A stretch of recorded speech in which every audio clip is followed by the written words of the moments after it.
This video is for anyone who needs to actually control the heat tracker, whether it's the judge, the line judge, somebody, just a spectator standing by. Anyway, this is if you do want to use the fob to control the heat tracker. When you first apply power, the tracker will go through a power-up sequence that's intended to test the LEDs. In racing mode, you'll primarily just use the right button to indicate when right, the left button to indicate when left. Occasionally, a tie, maybe neither team finished. You can also use the down button. Down button is the undo, just undoes whatever happened before, and you can put in either, let's say it should have been a when right, or I could go down arrow and it should have been a when left. And there's one other button that only does anything at the end of the race. It's the left button. You never really have to use it, but if you hit the left button while it's flashing, or if you hit the left button after the race at any time, it'll recall what the race results were. A little bit more interesting, it was a when right, when left, when left, when right, when right. It's indicating I can push this left button anytime while it's flashing or afterwards. And I push the left button and I get the last race results.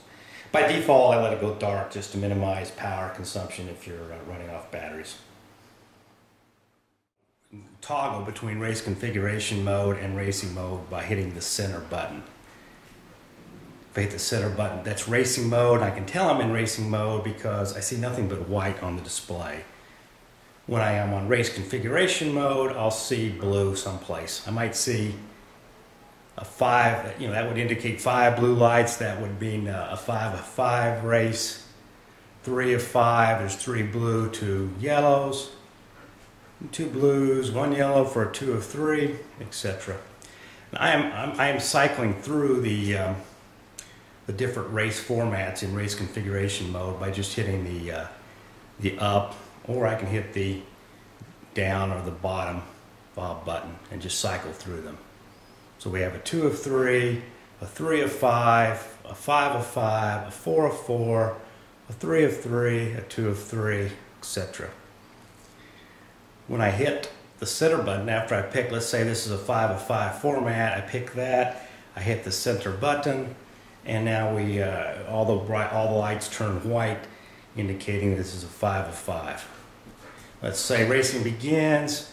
We have a win on the right side, and we'll just push the right fob button, and that would indicate the right side won with a red. If the left side won the next heat, I would push the left button, and it would be a green. If we had a tie, or let's say get some green teams in there and neither side finished, we push the top button for the tie, indicated by yellow. Anytime, let's say I made a mistake, I really didn't mean to touch that top button, I wanted to push the right button, push the down button to do as like an undo, and then let's say I can just push the right button and call it when right. And as the race proceeds, let's say the right won again, and then the left one won the last heat, then that would have, let's start with a 2 of 3. 2 of 3 format. Now you see all white, but you see 2 of them are bright and 1 of them is dim white. And it indicates that it's a two heats are scheduled, will happen for sure. The third is a tiebreaker heat. So that tiebreaker heat will only be run if it's tied after the first two heats. So if we said we had a win right and then a win left, you notice that bright light, the dim light went bright, indicating it's changed from a tiebreaker or a tentative heat to a scheduled heat. And then once the race is run, then we get a winner. If your format of the race is a change, and after the race is over, let's just go through and do a race. You can just hit the middle center button twice, and really what you're doing is you're going into config race mode and then right back out again without changing anything. It remembers whatever your last configuration was and you're set up there. So you really only have to play with anything in race config mode if the configuration changed from the last race.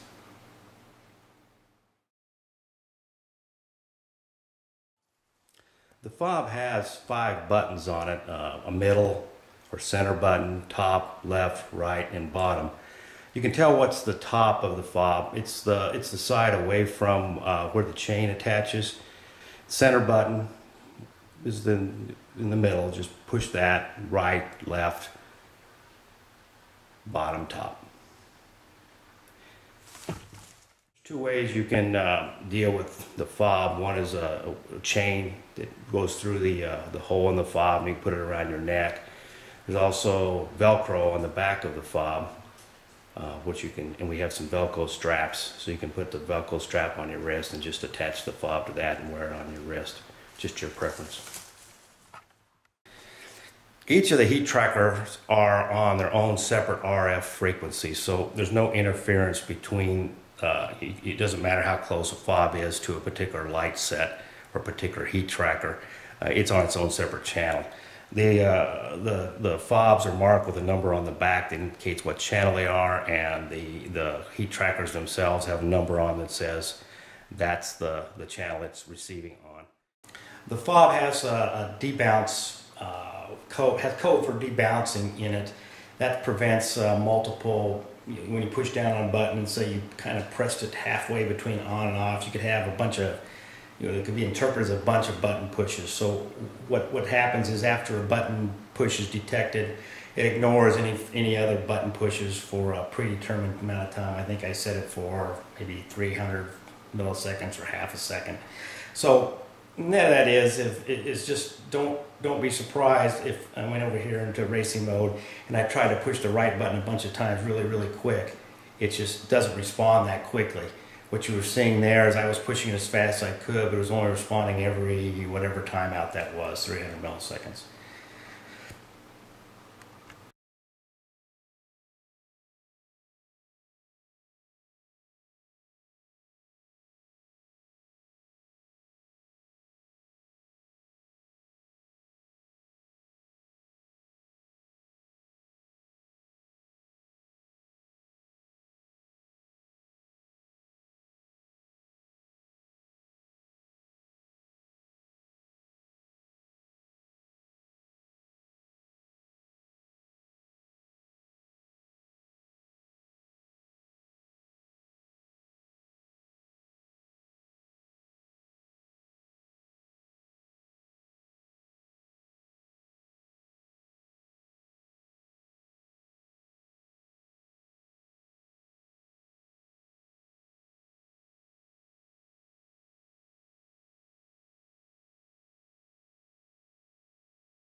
The down button can be handy just for as an undo. If I just say I was going here and I put in the third heat and it was a win right, and I really messed up, it should have been a win left.